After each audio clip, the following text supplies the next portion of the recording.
Hello, everybody. Welcome to the Funtervention. Hopefully you guys are sharing some delights right now, whether you actually realize you're doing that exercise or not. But thank you so much for joining the Funtervention. I really appreciate, out of all the things you could have chosen to have some fun together. All right,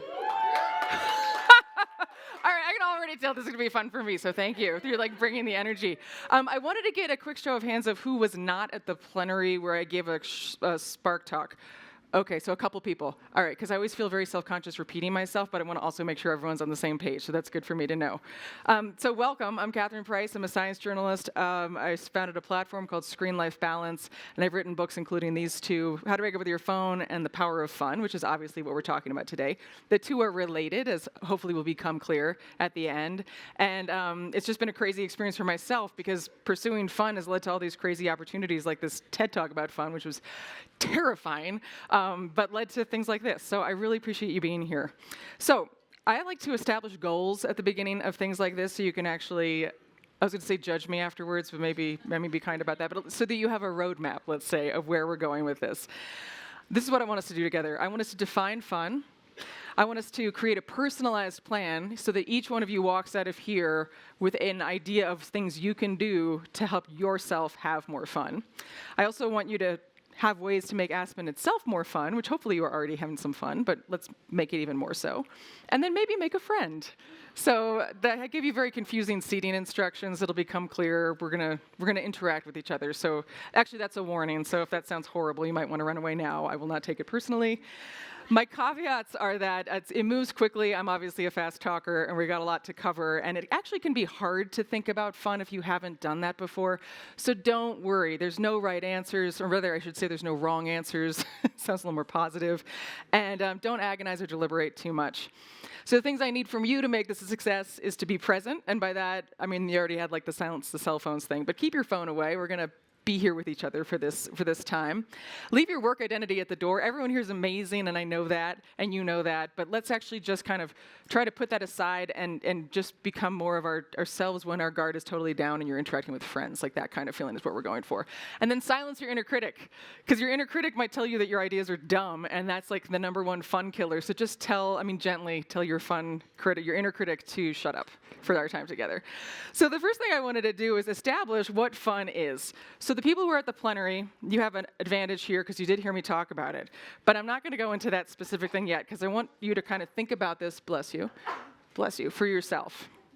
So we use the word fun all the time, but we don't necessarily think about what it means. And I ran into this when I was writing my book because I was feeling this very powerful feeling, but the dictionary just says it's like enjoyment or lighthearted pleasure. I also got this sense that you kind of know it when you feel it, I mean, to use that analogy, because it kind of feels like you're being illuminated from within. And actually, when I asked my daughter when she was about 5 years old what color she thought fun would be, she said sunshine, which I just thought was amazing. So what makes you feel like sunshine? So the first thing I wanted to actually invite you to do is to reflect back on your own life and call to mind a couple of experiences where you felt this feeling. It does not have to be deep or profound. It does not have to be exotic. You don't have to have gotten on a plane to have had the experience that comes to mind. And just to give you a couple of pictures of the feeling, when I say people look like they're being illuminated from within, I showed a couple pictures of the Dalai Lama and Desmond Tutu at the plenary, but this is a different one. They had so much fun together. There's a beautiful documentary about joy that actually these pictures are taken from. And the two of them just managed to really have this wonderful relationship through fun. This is a picture of King Charles and Queen Elizabeth having fun together, which I love. And I made sure not to crop that one on the right because the socks are just fantastic. And then on a personal note, these are some of my friends and me playing guitar. And the process of taking this guitar class, which I'm happy to talk more about later, but actually led me to write The Power of Fun because I started having this feeling that I was like, what's this feeling? And then finally I was like, oh my God, Catherine, it's fun. Like, you just had to intellectualize fun. Anyway, we get together and we play in this parking lot after class a lot. And this was one late night playing together. So whatever gives you that kind of feeling. So I gave you these little workbooks. Does everyone have a workbook? Anyone not have a? Okay. And a pen? Great, okay. So the first thing I want you to do is actually take your own fun history. So this book, the goal of this book is that you can take it with you when we're done, and then you can reflect on it later and use these exercises, share them with people you know, So really have a resource. I want you to take your fun history, and I'm going to give you about like 5 minutes for this, and basically do exactly what I was just referring to. Think back on your own life, call to mind a couple of experiences that stand out as having been so fun, but again, they don't need to be deep or profound. And then I would like you to just jot down what you were doing, who you were with, where you were, and what physical or emotional sensations were present. And maybe like what made it fun. What do you think made it fun for you? So I'm going to give you about 5 minutes to do this. Again, don't think so hard. And then we'll regroup. Ready? Excellent. So first of all, I totally feel like I'm proctoring an exam, which is very funny. And I'm also just laughing at the idea that people are probably walking past here being like, what is going on in this tent? Like this presenter's just sitting up here silently. And everyone, like, are they meditating? Anyway, so I wanted to actually get a couple people to share some of the things that they wrote down if you feel comfortable. Oh, nice. Okay, so we've got some people with microphones who can find somebody to share. Okay. All right. And if you want to say your name, that'd be lovely. And if you don't, that's fine too. Okay. All right, so stand up. That's Sure. good. All right, so my name is Rev Michelle. Call me Rev, y'all. So my fun experience was at a foam pool party in Punta Cana. Tell me more. All right, right? And so what was I doing? I was in a foam pool party. Where were you in Punta Cana? Who were I with? My classmates. And what if any objects were involved? So I put foam, music, cigars, laughter. This was a butt-naked pool party. Oh, okay, we're But starting off really, strong, guys. it really wasn't a butt-naked pool party. But it was on this day I had courage to wear a bikini, like this little shirt. And so I just felt sexy, and I was in that foam, and it was just a good time. Is this the part where I say this is being recorded? Were we supposed to tell people that? Just see. But okay, I love that. How old were you? 54. Okay, so it's recent. Okay, nice. All right, cool. Thank you. Well, you just set the bar pretty high there for fun. But anyone else want to share? Sure, Cameron. All right, it's not a Punta Cana story, I promise. So I was watching Power Rangers, one of the greatest things ever. Where were you? I was at my mom's crib, enjoying life. Who were you with? I was with my twin brother, but he doesn't like Power Rangers, but I like Power Rangers. What were the objects? We had cereal, a nice big TV, just enjoying life. And why did you think it was so fun? Because my imagination, it was exciting every Saturday morning to see a new Power Ranger episode. So that's always fun. I miss being a kid, so there's that. Gotcha. Okay. Thank you. Maybe right back there, and then I'll get to the side of the room. Sorry. Sure. Hi, my name is Sally. I was, this one. Oops. So I was skiing with my family, and I had talked them all into wearing matching ski suits that were incredibly tacky. So my husband and all my sons, and they were up for this. So that just made it so incredible that everyone wanted to do it. I mean, these were hideous retro ski outfits, okay? And we're in Vail, which is, Vail. And it's not Aspen. And so we were getting on the chairlift together. It was a beautiful day. And I'm just sitting there looking across this chair at all of us in this dressed up like this, yeah. And then we went down the slopes, and I was in the back watching them all. It was just hysterical to watch them, and we would fall or whatever. I mean, it was so fun, and I felt such silliness and joy, unself-conscious. Did I say joy? I felt so much joy, and I felt so much love and connection. Thank you. All right, someone from this side of the room. Thank you so much. Maybe up in the front, and these two. We can go down the line. Hi guys, I'm Tivo Dartif from Budapest, Hungary, and my one of my fun experiences is motorbiking in Vietnam with my girlfriend, only with like a small backpack and no really destination, just like a really like small package and no destination, just the road and yeah, feeling of love and freedom, exploration and novelty. So yeah, that's it for me. Cool, thank you. If you want to hand it to Eitan. Hey guys, my name's Eitan. The first thing that came to mind was my last birthday. It was June 11th. It was a two-parter. Okay. The evening before was a murder mystery party, and so it was like 8 of our closest friends, everybody dressed up, and they really bought in, which I really appreciated. They were acting, they had accents. It was like a 1920s like prohibition theme, and so that was really fun. And then the second day, I don't know if you guys had like field days in elementary school, where it was like, you know, water balloon toss and wheelbarrow race. So I got like 25 people to show up to Prospect Park in Brooklyn and to run around with me, and we set up like capture the flag and, you know, lugged out water balloons there, and at the end everybody pelted me for my birthday. But it was just the feeling of really feeling embodied and being in my body and chasing people and being chased and looking around and being like, wow, 25 people really like cared enough to come out all the way to the park. Yeah, just joy and delight and yeah, feeling like being a kid again. I think it's really good. Nice. Do you want to hand it to Ernest? Thank you. Then we'll get to you. Hi, Ernest Esparza. For me, it was, so there's a speakeasy I like in New York City, and I went with my friends. So we got a good drink, and then we sat there, and then we just people watched. And we came up with stories where, like, somebody walked by, and we're like, oh, those two might be in a relationship. Like, we see two people talking. And then we would start debating on, like, nah, no way. They're definitely friends. I'm like, no, they're together. So we just spent maybe like 3 hours people watching, coming up with stories, and then we would walk up to people and be like, hey, so we think this is who you are. Oh, wow, that's next level. And then they, like, some stuff would be spot on, some weren't. We would watch, like, people try to get each other's numbers, and, like, we would come in and, like, did that work?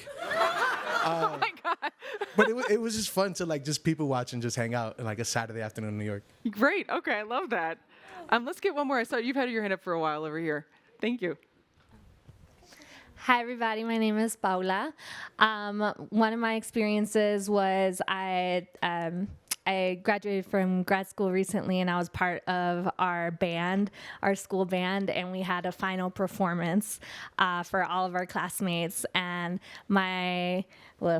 let me see the prompts. Okay, what were we doing? So I was singing. I love to sing. And so I was one of the main singers for a lot of the songs. I was with my bandmates, obviously, that I had practiced with all year. And we did other performances throughout the year, but this one was like the final big show.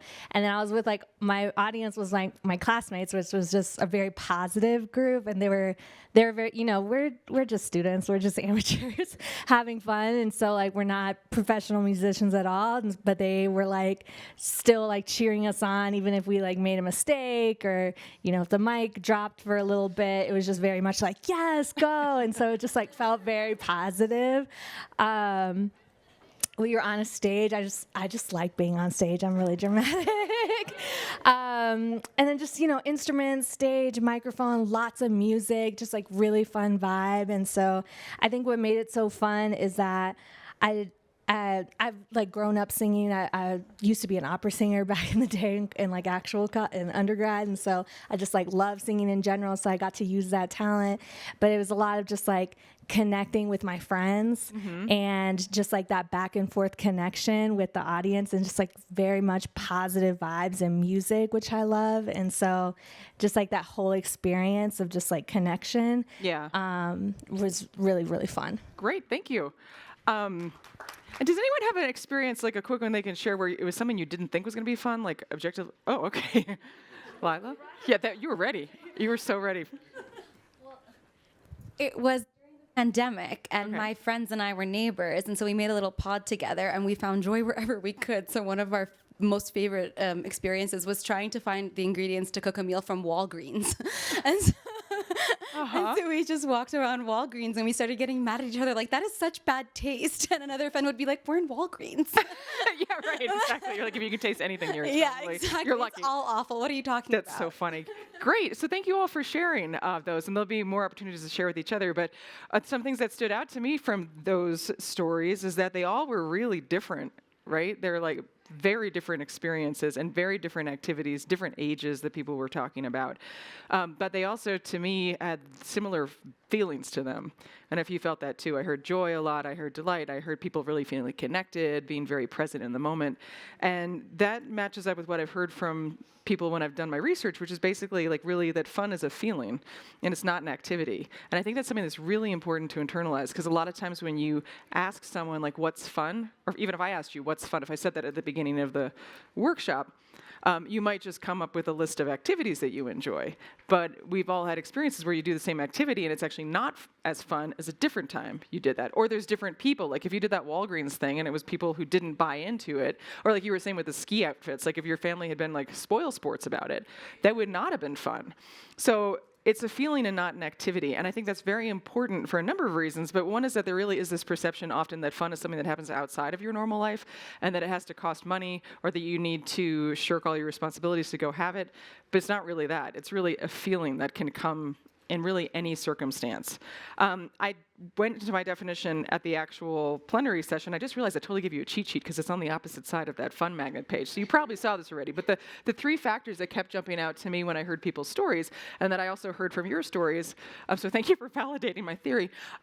Super awkward if it didn't work out, but is that true fun happens when you're in this center of this Venn diagram, where you have playfulness, connection, which is a word I heard a lot from you guys, and flow.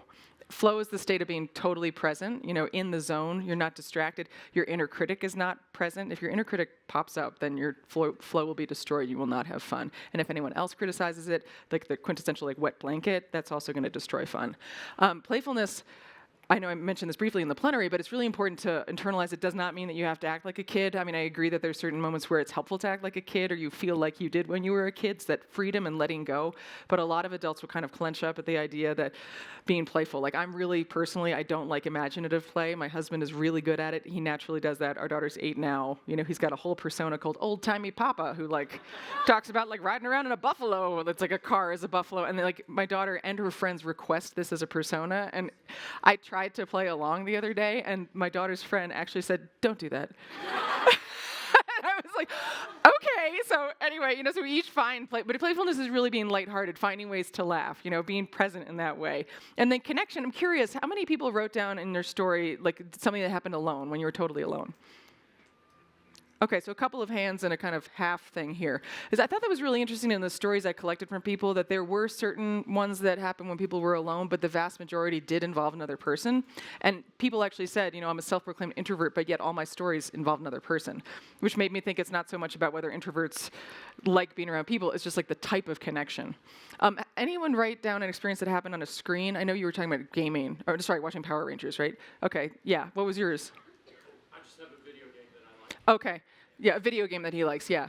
So what I've found is that in the vast majority of stories, it's not actually on technology, but when it is, it typically is the technology or the game is being used to connect with somebody else, so like a multiplayer game where people are actually interacting. But I think it's interesting to reflect on because of the fact that there are so many products online that are marketed to us as fun, but that most experiences when people think about what was fun don't happen on a screen. So I also really like this definition because I think it gives you not just the ability to recognize fun that's already happening, like you can have fun in any moment, but also it gives you a recipe for how to engineer more of it into your life because you just need to focus on those ingredients. If I told you guys, let's have more fun, that's totally unhelpful as an instruction. You'd be like, well, how the hell do I do that? But if I'm like, okay, we'll try to figure out ways that you can have more playfulness or more connection or more flow. You can even use it to kind of diagnose maybe why you're not having that much fun. I did one of these workshops recently and someone came up to me afterwards and he said, I've realized that my work, I'm in connection and flow constantly, but I don't have playfulness anymore. That's what's missing. I've kind of lost my ability to be playful. And so it was kind of a way for him to figure out, okay, well, I can focus on bringing more playfulness into my life. So that is my instruction there. As I also just alluded to, noticing the fun that you're already having is really important. And there's actually, you don't need to look at it now, it's something like a take-home prompt for you, but in the end of the workbook, there is a fun times journal set of prompts, which basically is an invitation to spend a little time at the end of each day reflecting on your day. Maybe this is the time when you normally would be doom scrolling the news. like excellent substitute activity. Just jot down some moments of playfulness or connection or flow that happened. And then circle it if like 2 of them happen at once or 3. And that will actually give you a way to recognize the fun that you're already experiencing, because I truly believe we are having more fun than we notice. We just don't really have a name for it. And it's very important to train ourselves to pay attention to it, in part because our brains are naturally going to go to the negative, because things that stoke anxiety and fear might represent a threat. So evolutionarily, like, we are going to doom scroll. Don't get mad at yourself. That's just a thing. It takes effort to shift your brain over to the positive stuff. It's not Pollyanna-ish. It's actually essential for your mental health, and also to fill up your own reserves so you can actually do something to help solve any of the challenging things in life. So I've had fun. My most recent bizarre fun was at a preventive cardiology appointment. Had a great time. Like, I just was in playful connected flow. Like, we were talking about lipids. I'm a huge dork. I have type 1 diabetes. I also am a health and science journalist. And so I had so much fun in my preventive cardiology appointment. But I love this idea, because if you start to notice these little moments, I think about it as collecting beads, almost like little beads that you can string on a necklace of memories. And so when you're feeling down, you can just kind of think back on those memories and reflect on them. It's a form of savoring, which is a positive psychology exercise that's been proven to boost people's moods. Another exercise you can do to increase playfulness and connection and flow is the one I mentioned in the plenary, which is to notice and share delight. And just to briefly recap that, it's a practice I got from the poet Ross Gay, who wrote a wonderful book called The Book of Delights. The practice is very simple. You just notice things that delight you, whatever that means to you. My best definition of delight is just delight, like, which I recognize is not a definition, but just kind of that motion, and put a finger up in the air and say delight. So thank you for everyone who did that with me earlier, because it was delightful. I find delight in the absurd, so as I showed some of you, I found delight in this squirrel that was outside my kitchen window. But what I wanted to suggest as a follow-up practice, you notice delight for yourself, put a finger in the air, delight. Share delights with people in person. But I think a wonderful use of technology is actually to start delight text chains with people, and maybe people you don't see that often. And this is a way to actually use technology to increase the sense of both playfulness and connection you experience with people in your life. So after I saw this squirrel, I did text it to my various delight chains, and I received back a note from one of my friends, and he said, "I think that squirrel is splooting." And I was like, "So, okay, well, that's weird, splooting." And that sent me on an internet rabbit hole to discover this article, and many like it, to discover this is apparently a new internet word. It refers to that posture, which I don't want to do on stage, really, but a lot of animals do it, and it's to cool off. But I was like, oh my God, splooting, like, that's a delight. So my point being, delight really begets delight. So the next step in figuring out how to build more fun into your life and to use the definition of playful connected flow is to know what makes things fun for you personally. You guys already started touching on this just in the answers you were giving. You were saying things like it was the music, for example, or the performance aspect, or just getting to joke around with some friends. But I want to take this a step deeper and give you some ways to think about this. So I know I just said that fun is a feeling and not an activity, but each of us has a collection of activities that's more likely than others to generate that feeling for us. I love playing music with that group of people. My husband loves camping. I don't particularly love camping, and he doesn't play an instrument. So we have different, I call them fun magnets.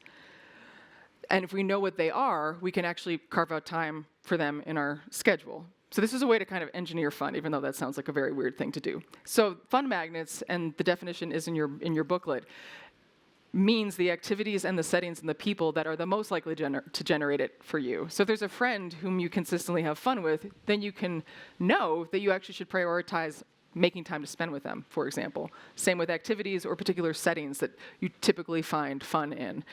So I want to give you a little bit of time to actually identify your own fun magnets. Now, this is interactive, and it's going to take a second to get, because I want everyone to have a partner, and I also don't want you to feel like you're in each other's faces like this close. So I'm going to give you a minute or two to try to find a partner and space out a little bit, and then we'll remediate if necessary. So turn to the person next to you, and if you don't have a partner, maybe stand up.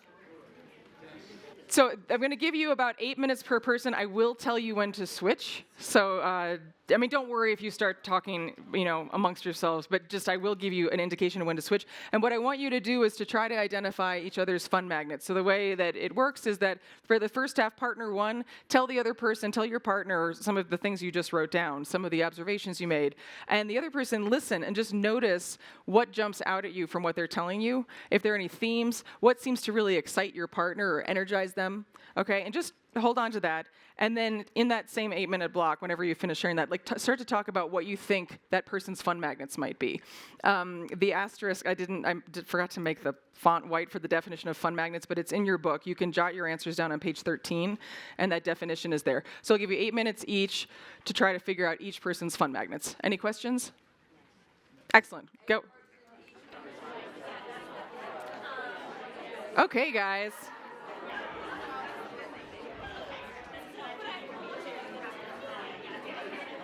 Thank you all for indulging me in that and having the guts to talk to someone you might not have known, because that can be that's a thing. I'm actually an introvert, so what I just made you do would intimidate me. So thank you. So I'm curious about what you just experienced. If there's anything you'd like to share, thoughts, observations, ideas, insights, things you learned about yourself or your partner, questions you might have about anything, and also just how it might feel or have felt to engage in that way with another person who you may or may not have known before.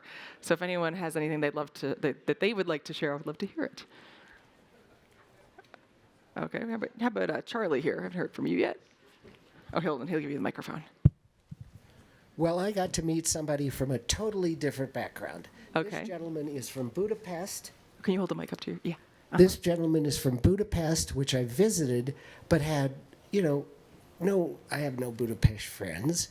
Until now. Until now. And just listening to his experiences of his fun, it was fascinating. Huh. Excellent. Thank you. Who else? We've got some people over here with the glasses and the green dress. Sorry. Well, Natalie helped me with something I've been struggling with since you spoke on Friday night. On my walk back to my hotel, I called my husband and told him I don't ever have any fun. Oh, God. Okay. I mean, more power to you for coming to this. You're like doubling down. Okay. That is why I'm here. I actually had started another thing, and I'm like, no, I really need to go to this thing. And my husband's like your husband. Like, there isn't a kid he can't take a persona on with. Every child falls in love with him. Mm-hmm. Well, so my thing was playfulness. And I'm like, I don't think I'm ever playful, but Natalie helped me redefine playfulness, because like I have fun with ideas. And I'm like, well, that's not playful. And she's like, why not? Ooh, oh. And so anyway, I'm super grateful I came, because I realized I have fun all the time. My job is fun. And so like, yay, I'm so glad Wow, that's like a breakthrough. Thank you, and thank you, Natalie. Yeah, I mean, I think that's a really important point. I think it can be really hard because we have this in our head that playfulness requires some kind of games or requires some kind of childishness or childlikeness, and that's great, but it's not where we all find it. Like, I find playfulness in a bantering conversation or, work that you can have fun on a work call or whatever. So I think that's very important. And you might have already noticed there's actually a page in the book that's after the Fun Magnets book that has a bunch of characteristics of things that make things fun, for lack of a better term. I call them fun factors. So at your leisure, you might want to look at that, because it's a list of characteristics of different ways different people get into the states of playfulness, connection, and flow. And you'll see from that list that it's not all about playing games. Like, people might hate playing games, but I would say that all of us have the potential to be more playful. And the big thing is your attitude. It's the lighthearted attitude, and you can care about something. When I say not taking things too seriously, I don't mean that you can't care, but you also can have this lightheartedness to it. You can play really intensely, say, in a game, but ultimately, we've all been in a game where someone takes it too seriously and then it's not fun. But you could have a really intense game of something and have a lot of fun. So thank you, and I'm really excited about that. That makes me so happy. Mark, I know you had a question. Yeah, well, actually, this is making me realize all the things in my life that I think are fun. Like, I stepped on a glass and it flipped out, and I go, that was kind of funny. Anyways, I had a question about flow. Yeah. The other two circles understand. Flow, I don't quite follow, and how that comes about. So can you talk about that for a second? Sure. Thanks. Yeah, so flow is a term that was come up, actually, we're having a lot of Hungarian moments here today, because Michal Csikszentmihalyi, and you can tell me if I pronounce that totally wrong. Almost. That's as good as I'm going to get. You should see how this man's name is spelled from an English-speaking perspective. So anyway, he was a psychologist who came up with the term flow, and it basically describes the state you're in when you are completely engrossed and actively engaged in what you're doing. It often involves challenge. So he talked a lot about, he interviewed thousands of people around the world and actually wrote a book called, appropriately enough, Flow. And for example, people who are, if any of you have skied, you know, when you're right at the edge of your ability, you don't feel out of control, but you're not bored. That would be the quintessential experience of flow. So I think it's also possible to get into flow where it's not quite so intense, but you still are kind of like actively engaged in the zone. So even in a conversation, you know, it might not feel challenging in the same way that skiing is, but if you're really present with someone in a conversation, whether it's a playful conversation or an intense conversation, that's an example of flow, because you're having to act on the spot and be at the top of your game. So I would say a couple of clarifications about flow, though. Losing track of time also happens when you do things like mindlessly scroll through the internet. When you look up and you're like, oh my God, I just watched 7 hours of you know, my favorite TV show, but at this point it makes me feel gross. And we'll get more into that feeling actually in a bit. But that's not real flow. That's what Csikszentmihalyi would have called junk flow. So there's really, the active engagement is absolutely crucial. And you also do need to be fully present. Like I said this at the plenary, but anything that distracts you is going to kick you out of flow and prevent you from being in flow. Does that help answer your question, Mark, or do you have any follow-up? Okay. Yeah, so it's absolutely essential. And the other thing that's important to recognize about flow and fun in general is that there's a ton of research about flow and what an amazing state that is for our brains to be in, and how good it is for creativity, for productivity, just for feeling alive, honestly. One of the things I thought was the most interesting when I was researching my book is that there's basically no research on fun per se. Like, I'm not kidding you. When I looked in the PubMed, the biomedical literature database, and I put fun in, one of the top hits was a paper that was called Putting the Fun in Fungi, or Fungus. And it was about toenail fungus. When I actually read, it was the top hit. Now I think it's further down, but I was just like, oh my God, this is fascinating that we don't take it seriously. And that's something I also really do hope that you'll come away with, is that this isn't frivolous. Fun feels really good, but that doesn't mean it's frivolous. I mean, first of all, you have permission to enjoy your own life, but it also does good things for us, both on an individual and on a societal level. And there's actually plenty of research behind flow and playfulness and connection showing that. So I really want you to take that away with you and impart that to other people, because it's so easy, especially when there are so many horrible things going on in the world, to just feel like this is something that should be brushed off. Or, you know, if you're caring for other people, maybe their fun is important, but yours is not necessarily. But the more fun that you're having, the more you're really going to feel filled up yourself. Anyone else want to share an insight or a question or anything? Atticus? So, my name's Atticus. Hi. I was just going to say, I think you should do this at every conference that happens, because there was a lot of great takeaways. So oh, cool. That was it. But that, and then, like, what I learned in, like, thematic was there's this maybe question of release, whether it is, like, laughter or physical activity or adrenaline, that I don't know if it necessarily gets your heart pumping in some way, but like it definitely feels like a release. I think that's really important. That's a word that came up for myself. Like when I went to my guitar class, you know, and I was having my like dumb revelation that feeling was fun, it felt like a total release. It's a release of responsibilities. It's a release of having to put on airs in a way. I think that actually, I find this fascinating. There's something very vulnerable about having fun with someone else, because your guard's down. And I think that's part of the reason that it makes people feel so close, is that you actually are, as I said at the plenary, but connecting on a human level. So I think that release is really important. And you also reminded me of another theme that kept coming up again and again in people's stories that I collected, which was this sense of playful rebellion. And I'm not talking about like something that would get you arrested, so don't have that be the takeaway from this session. But it's more just like breaking the rules of adulthood just a little bit and doing something like a little bit out of the ordinary. You know, like I was like, am I really going to pull juggling balls out at like the opening plenary of the Aspen Ideas Festival and suggest there be a fight club? How's that going to go over? But you know, anyway. But I think that people, it's almost like an invitation to be playful for yourself, but it also invites other people. Like the story with the pool noodles, that's a perfect example, right, of like playful rebellion. Like that's not something most grown-ups do on a, you know, whatever. Like you let go, and that feeling of letting go really is wonderful, and I think deeply nourishing, just not just emotionally, but really physically as well. One more person want to share anything before we move on? Oh yeah, over there. Hello.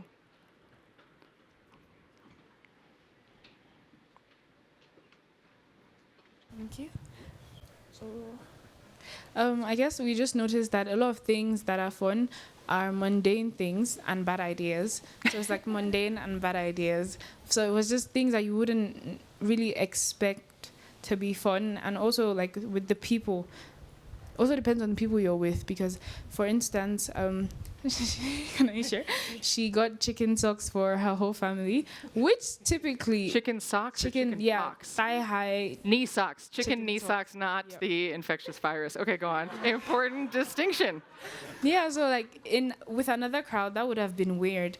And then also like when I was in boarding school, we used to sneak into our hall heads office to watch K-dramas at night. And with the people in my hall, that would have been fun, but like with a different group of people, that would have just been, yeah. Right, totally, yes. I think those are really important points. I mean, the quintessential example of playful rebellion that someone once told me is there was this woman who said that she had snuck out with mom friends in the middle of the day, like at 10:30 on a Friday, and they put flasks into their purses, and they went out to a matinee of the movie Bad Moms. And I was like, that's perfect, that's exactly it. And you also bring up the really important point of the mundane. Like, I just love, there was some guy at a workshop I did, and he was talking about how he had so much fun when his flight was delayed, and there was someone who was being kind of obnoxious to the desk clerk. I mean, that's not fun, but he was with these other passengers, didn't know each other, but they started just kind of bantering about what was going on, and they had this total bonding experience, and he was just like, it was just so fun. And I was saying to him, I'm like, no one would say if you're seeking to have more fun, I know what you should do, find a delayed flight and hang out in an airport with strangers. But it created this feeling. So what I love about this exercise, and hopefully something that will help you with, and I want you to take with you going forward, is that if you can figure out what your fun magnets are and then what the characteristics are of those experiences, the fun factors that are on the next page, that will help you to, A, prioritize what you do with your leisure time, because you'll know that these are the things that are the most likely to lead to that feeling, and B, it might also give you some ideas for new things to try. So, you can't guarantee that fun will ever occur. It's very much like romance. Like, if you force it, it's going to run away, but you can kind of like light some candles. And so the purpose of the fun magnets is to help you do that. So if you do know that you've got a limited amount of free time, say on a Saturday, and well, let me speak for myself. Like, I make a point of carving out time and arranging childcare so that I can actually play music, because I know that's highly likely to be fun. It also will help you identify where you and your loved ones do and don't overlap, as I was alluding to before, and help you maybe give them permission to have fun. I think that's a really important thing in a relationship, and then ask for that permission yourself. Sometimes it'll be together, sometimes it'll be apart. Sometimes it'll be with your kids, sometimes it won't be, and that's also really important to have fun for yourself. So that's kind of the engineering side of fun, but I also wanted to get into, like, some of you might be like, that sounds very forced, you just said fun is a feeling that can't be forced. So there is an element of serendipity involved.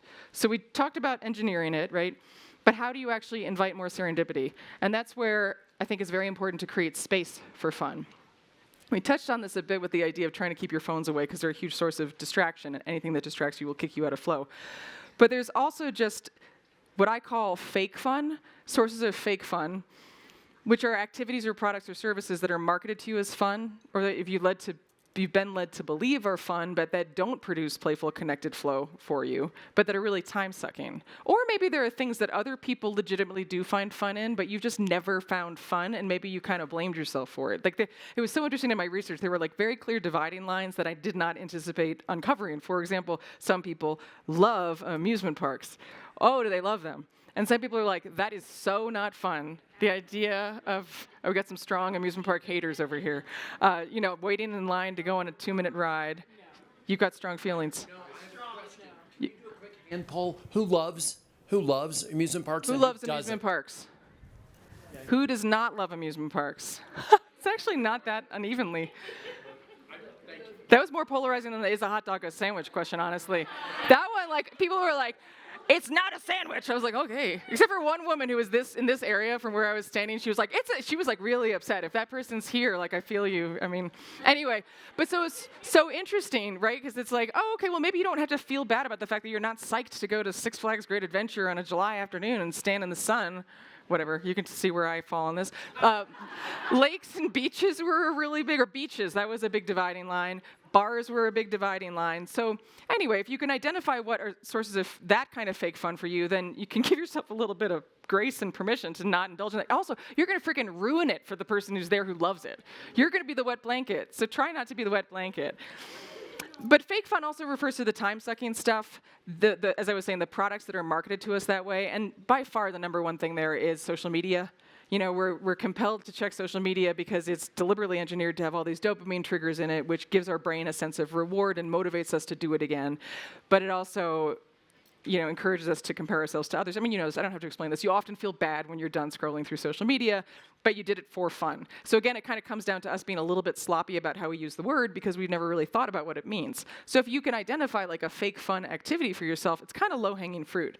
I think of our leisure activities as being in 3 buckets. You've got kind of the energizing, wonderful state of true fun over here. You've got fake fun here, which you can kind of think of as the junk food of your leisure activities. It's very compelling. You often binge on it, and then you hate yourself afterwards. And then you also have a middle ground, a middle bucket of activities that are enjoyable, but that are not necessarily fun by the definition that we're talking about right now. Things like reading or taking a walk alone, taking a bath, kind of often like the solitary hobbies and pursuits. And I think that's just interesting to think about because they each serve different purposes. I think that fake fun you can eliminate or reduce, and that will open up room for serendipity and for true fun. But then if you kind of tease out the differences between enjoyment and the sources of true fun, your fun magnets, you can kind of decide in the moment, like, what do you want to spend your time on? Do you actually need to have kind of rejuvenating kind of solo experience, and that's what you want in that moment? Or should you kind of get over the hump, get off your couch, and do something that's more likely to lead to fun?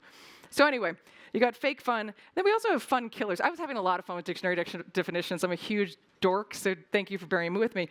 But that's basically the general idea that all of us also have habits that are going to block fun from happening. And a lot of that is multitasking and allowing distractions into our lives. So if you do have all the notifications on your phone, or if you're someone who's in the habit of having your phone on the table in the middle of a dinner with a family member or friend, like that actually is going to distract you and pull you out of flow. So, or also just like worrying about looking dumb. Your inner critic is a huge fun killer. So anything you can do to kind of work on becoming less self-critical and less critical of other people is also going to help in the pursuit of fun and making space for this feeling to kind of come in. Because I think it wants to. I think fun like wants to be invited in, but we keep pushing it out. So I wanted to give you a couple of minutes just on your own. I mean, feel free to chat with each other if you'd like to, but on page 14, just to take like 2 minutes to jot down some sources of fake fun that you think maybe you would like to try to spend less time on, and any habits you think might be blocking the ability to let serendipity, those little moments like what I was saying in the line at the delayed flight, if that guy had been totally staring at his laptop, he wouldn't have had the interactions. This is not saying things you're doing wrong, just like be curious about what you might change. Okay, comment and a question. So it's more so a question. I'm thinking, when I think about social media and binge watching TV, I don't know if I think about fun, I think about entertainment. So I'm trying to see, like, is there a difference between things that entertain me and things that actually bring me to this state of fun? Or are you saying that these two things are like the same? What do you think? Turning the tables on Jade, totally unexpected. Turning the tables on the audience. What do you guys I'm genuinely think? curious. That wasn't like me being, I'm really curious what you think. So like when I do think about social media and watching TV, I think, oh, like I'm gonna be entertained right now, right? And it might be like I'm entertained and I'm learning, or I'm entertained and I'm enjoying what's happening. I'm entertained and I'm getting my mind off of something. And I think that there's also a fun aspect to that, but I wouldn't necessarily identify this as fun. Yeah. So I think that they're separate. I would agree with you. Okay. Thank you for being on the spot with me. No, I would, because I think that it goes to those bucket thing too. It's like, maybe even social media in a small dose is actually kind of enjoyable, or takes your mind off stuff, or just, we all need to kind of zone out once in a while. So I don't want this to make it seem like every moment has to be pursuit of fun, or otherwise you're not living. Like, I'm not saying that at all. But I do think there also is a real difference between passive consumption, which can be enjoyable sometimes, but then the feeling of fun, the true fun that I'm talking about. And that goes back to the flow thing too, where the passive consumption, again, you can lose track of time, but it's not actively engaged. So in my mind, those would be very different things. And it's really just a matter of self-awareness. There's no like right or wrong answer to this. You might want or need a different balance of these things, but I think it's just helpful to start thinking about them that way. I know there was a more comment or question from Cameron before we move on. I guess the same as Jay. For me, fake fun would be scrolling on TikTok. Like, that's like doom scrolling for sure. But like, I also can scroll on YouTube, finding like live music. I like listening to live music, right? So if I can't be at a concert, I can just watch a concert online, right? So that's funny, is figuring out the entertainment piece. So I'm glad you brought that up right there. So yeah, I think that's a perfect example too, because it's like, as long as you're aware, I think it's all, one of my bracelets says delight. I had that made to remind myself to notice delights. And the other one says pay attention. And that was actually my big takeaway from How to Break Up With Your Phone, the book I wrote before The Power of Fun, which is that ultimately our our lives are what we pay attention to. So what you pay attention to is what you're going to experience, and it's what you're going to remember. So that really means any moment when you decide what to pay attention to, you are making a bigger decision about how you want to live your life. That sounds very heavy, and I guess it is, but my point is that there's, again, no right answer to that, but it's, I think, very important to get in the habit of asking yourself that question. And that's a lot of what my work with Screen Life Balance with How to Break With Your Phone is about. I actually should call attention to some of the little props I gave you. There are these little bands that say what else on them. And the reason for that is it's a prompt to do an exercise I came up with for How to Break Up With Your Phone, which is you put the band around your phone. You can also use a rubber band or a hair tie as a way to notice when you reach for your phone on autopilot. This is a little tangential, but actually I think related to what you're talking about. And when you notice there's something on your phone, that you'll break the kind of autopilot cycle and be like, why the heck is there this band on the phone, right? And then you can ask yourself these 3 questions, which are on my website, and actually have some cards. If anyone wants the full instructions, I have them with me, so just find me after. What for, why now, what else? WWW. And you just ask yourself, what did I pick up my phone for? Was there a purpose behind picking up my phone? Maybe you had one, you had to send a particular email, or you wanted to watch the video of the concert that you weren't able to go to. Maybe you didn't have a purpose. The next question, so what for? Then it's why now? Why did you do that in this particular moment? You might have a time-sensitive reason, like you're going online to buy a present for your friend whose birthday is in 2 days, right? But in most circumstances, there will be an emotion behind it too. And this is very much in line with Charles Duhigg's book, The Power of Habit, if anyone's read that, where he talks a lot about figuring out what reward your brain is after so that you can then try to swap in a different different behavior that will give your brain the same reward. So let's say you're just feeling anxious. That's why I think a lot of us reach for our phones in social contexts. It's kind of like a worry stone or a security blanket. So you want to have a little bit of self-soothing. Maybe you feel a little lonely, and so you're looking at social media, which ironically will probably make you feel more alone. We all know that, but that is kind of what you're doing. Or you're tired of the task at hand at work, you want a distraction, so you, if you're me, just go into a different browser tab. You just tab, and then wonder why you don't feel refreshed at all afterwards. Anyway, you ask yourself, why now? And when you have the answer to why not you're doing it now and what your brain is after, then you ask yourself the question on those bands, which is what else? What else could you do in this moment to achieve the same result? If you're feeling lonely, maybe you could use your phone to call a friend. Try to have a short list of people you can just spontaneously call who won't think it's super weird for you to do so. Work on building that up. Maybe if you need a distraction, you go for a little walk instead of going over to something on the internet. It doesn't really matter. You might also decide you don't want to do anything. I was just telling someone earlier today, I've had 2 separate Uber drivers ask me if I'm okay because I was looking out the window. It was really funny. They were concerned. I was like, I'm just looking at a cloud. It's actually fine. I'm actually doing great. And then you also might decide you want to be on your phone. You want to be looking at TikTok. You want to be watching the concert video, whatever it is. So it's not judgmental. It's just getting in the habit of making sure that when you spend your attention on something, that it's the result of a conscious choice. And that practice will also make it more likely for you to be in situations where you have fun. So, to close, I just wanted to talk a tiny bit about fun at Aspen. Hopefully you guys are having fun at Aspen. You have had moments, if you think back, of playful connected flow and some interactions with people, maybe even during this this workshop of your partner. So important to pay attention to that. But I just wanted to give you about literally 1 minute of something you could do here for your remainder of your time, an intention for yourself to maybe make it more fun. So maybe you could put away your phone a bit more. Maybe you can invite someone to do one of an experience around here with you. You could ask me about my juggling balls. People have been, by the way, which has been very funny and fun. Embracing JOMO. JOMO is FOMO's benevolent alter ego. It's the joy of missing out. So maybe reframe things in your mind so that instead of worrying about what you might be missing out on if you don't check your phone, you can think about the joy of missing out on whatever is on your phone in favor of whatever experience you're having here. And then also being playfully curious. So one of your other props that I gave you is actually these little conversation prompts. And those are random, there's a random collection, so everyone probably has slightly different ones. There's also a list of some of them in your books. I recommend putting them on your lanyard, and then as you go about your time at Aspen, you can actually just ask someone to pull a question from there and then see if that gets you into a playful discussion. So they're just kind of irreverent questions. People often ask about fun at work, and these actually are great tools for that too. I think people think about fun and work as being 2 separate things, but you want to bring more fun and connection and playfulness and flow into work too.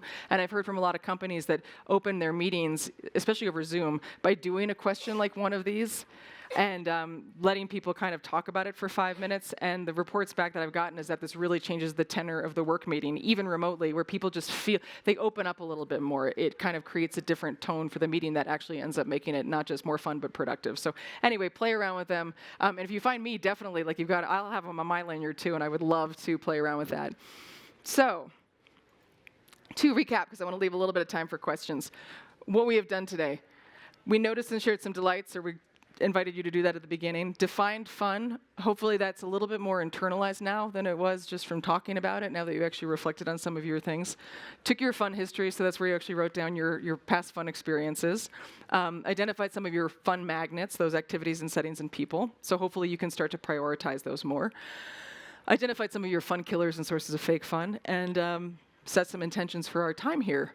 So before I open it up to questions, I was also going to say, please use these resources if you'd like to with other people in your life. And I want to appoint all of you as fun ambassadors for the yes, thank you, for the remainder of our time together. And actually, as you go about in the world, but please try to spread whatever resonated with you with people as you go about your day, because I do think the world needs more fun. It would be a better place for it, but it requires all of us to commit to that and to share it with other people. So thank you so much, and we've got about 7 or 8 minutes for questions or reflections or anything else.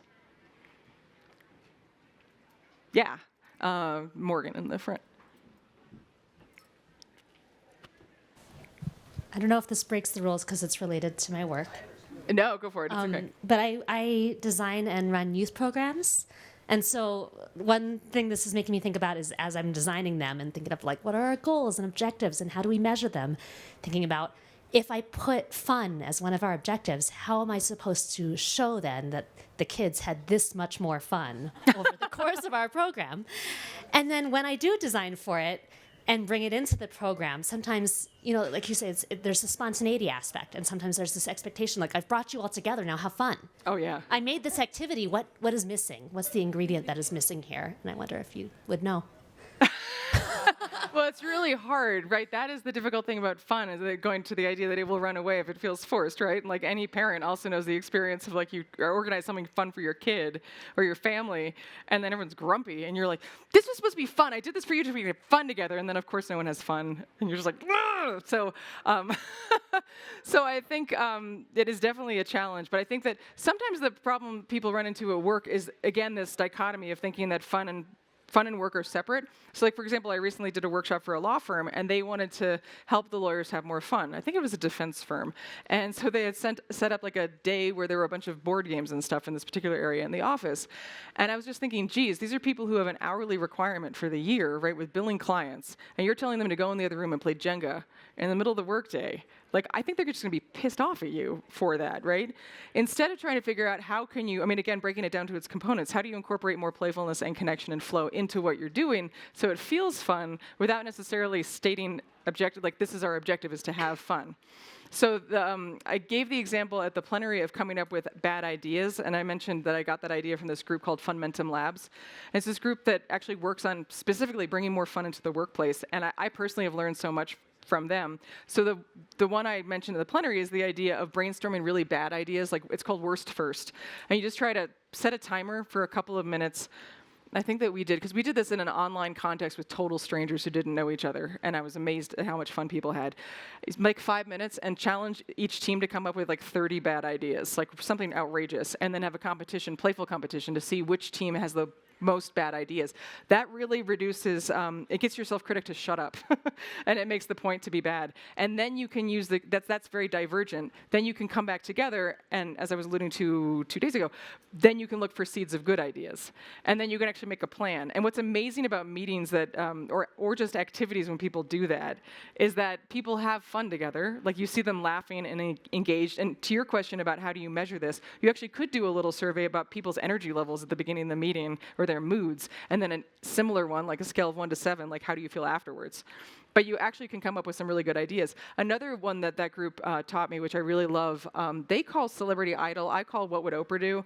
And it's basically you put yourself in the shoes of a celebrity or someone you respect or admire. So your group comes up with Oprah Winfrey, or a lot of people did Mr. Rogers or Brene Brown, really anyone. And you spent about 5 minutes as a group brainstorming what that person would do to solve your problem. So again, this is like if you're trying to brainstorm a solution or ideas at work.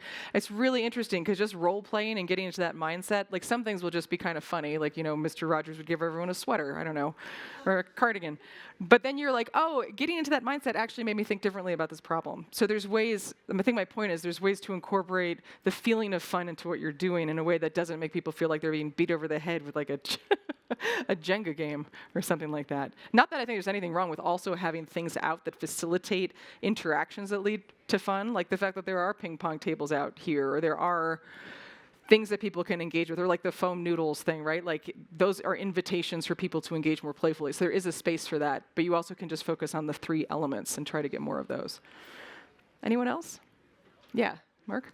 Quick question on children and fun. At what age, has there been studies done to see at what age, because when kids are really young, they sort of play around. By definition, yeah. Right, yeah.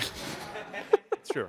And so has there been studies done to see kind of what age are they losing that element, and kind of is it being detracted from them and so forth? There's like so little research on fun that I'm going to just say no, even though it's hard to prove a negative.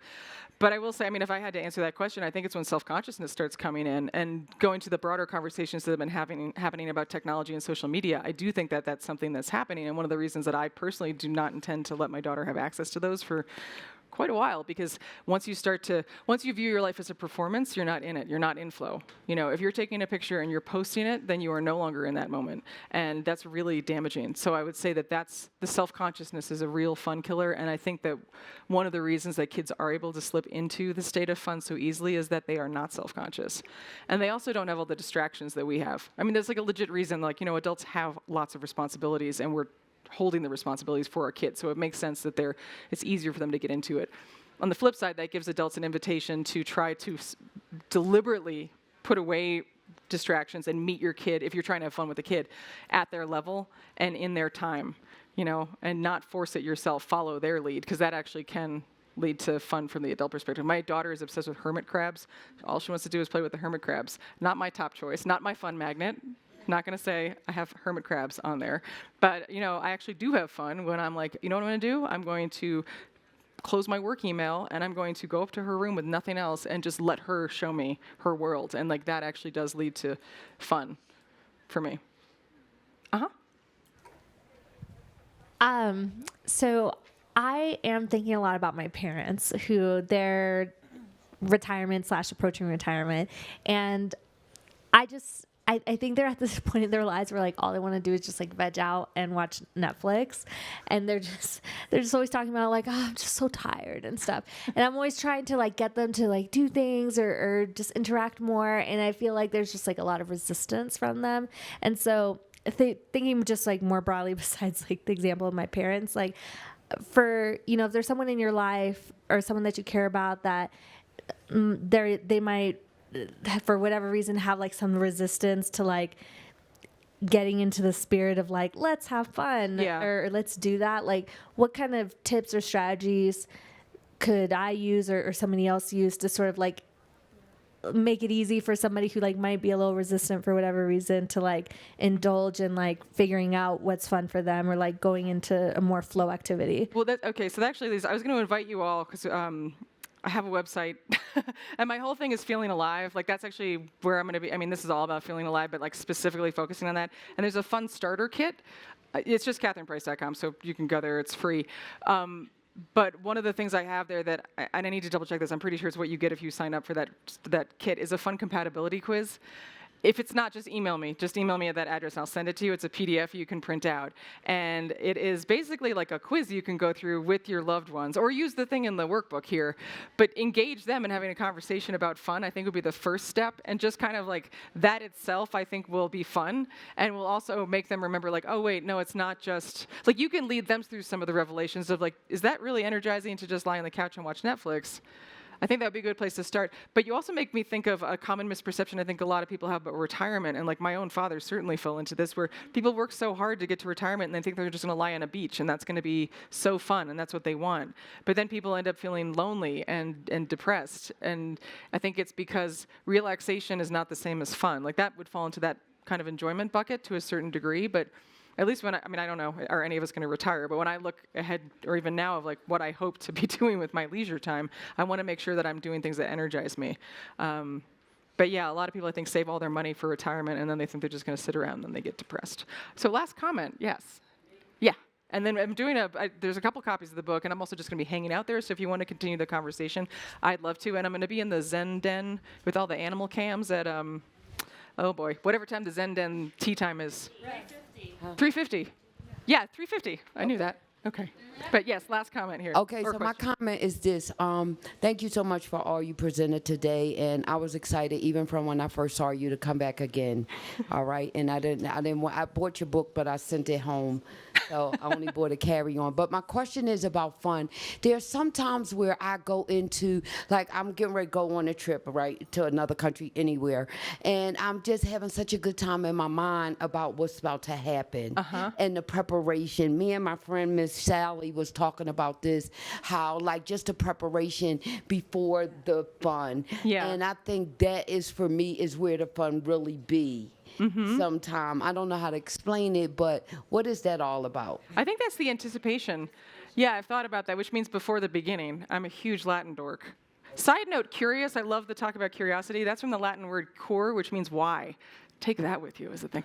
But yeah, I think of that as anticipation. I recently went on like a first actual vacation in a really long time, and I was having the same thing where I was like, I am just so looking forward to this.